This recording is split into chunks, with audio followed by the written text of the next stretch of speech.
చిన్న మాట. దేవతలను చూడాలనుకునేవారు, వారున్న లోకాలకు వెళ్ళాలా స్వామి అని ఒక భక్తుడు రమణ మహర్షిని అడుగుతారు. దానికి రమణ మహర్షి ఇచ్చిన సమాధానం, అవసరం లేదు, వివేకముతో పరిశీలించి వారిని ఇక్కడే దర్శించవచ్చు అంటారు. అంతే కదా! ప్రతి మనిషిలో ఉన్న ఆ పరమాత్మను మనం దర్శించాలి అంటే కొంచెం వివేకంతో పరిశీలించాల్సిందే కదా!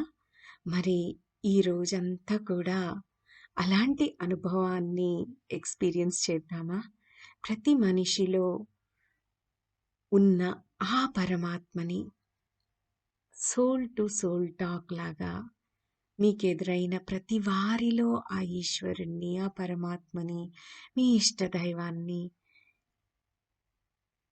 చూసే ప్రయత్నం చేసేద్దామా మరి? Have a wonderful day. Thank you. Thank you. Thank you.